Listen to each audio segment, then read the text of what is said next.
నంద్యాల జిల్లా ఆళ్లగడ్డ ఎమ్మెల్యే భూమా అఖిలప్రియ సంచలన వ్యాఖ్యలు చేశారు. ఆళ్లగడ్డ అభివృద్ధి కోసం అసెంబ్లీలో చాలా సమస్యల గురించి మాట్లాడటం జరిగిందన్నారు. ఆళ్లగడ్డ తాలూకాలో సబ్స్టేషన్ చాలా తక్కువగా ఉన్నాయని, స్తంభాలు మెటీరియల్ ఇస్తున్నా కూడా వర్క్ చేయలేని పరిస్థితుల్లో ఉన్నారని మండిపడ్డారు. ఎందుకంటే ముఖ్యంగా ఏఈలు తక్కువగా ఉన్న కారణంగా ఏఈలు కావాలని సంబంధిత మంత్రులను కోరడం జరిగింది. త్వరలోనే చేస్తామని మంత్రులు హామీ ఇచ్చారని పేర్కొన్నారు. ఆళ్లగడ్డలో గవర్నమెంట్ హాస్పిటల్లో డాక్టర్లు ఉన్నారే కానీ సంబంధించిన ఎక్విప్మెంట్స్ లేవు. స్పెసిఫిక్ గా కంటికి సంబంధించిన, డెంటల్ కి సంబంధించిన వాటి కోసం సంబంధిత మంత్రితో సంభాషించామన్నారు.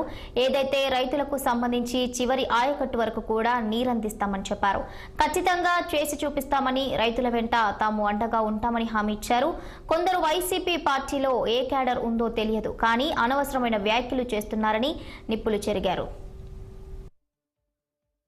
నేను మాట్లాడాల్సి వచ్చింది లా అండ్ ఆర్డర్ గురించి. అంటే ఎందుకు నేను సలహాలు ఇవ్వాల్సి వచ్చింది అంటే, ఫారెన్సిక్ రిపోర్ట్స్, అదే విధంగా సరైన వెహికల్స్, సరైన ఎక్విప్మెంట్స్ సరిగ్గా లేకపోవడం వల్ల ఎంతో మంది అమాయకుల మీద కేసులు పెట్టి లోపల పడేస్తున్నారు. అటువంటి చిన్న పిల్లల మీద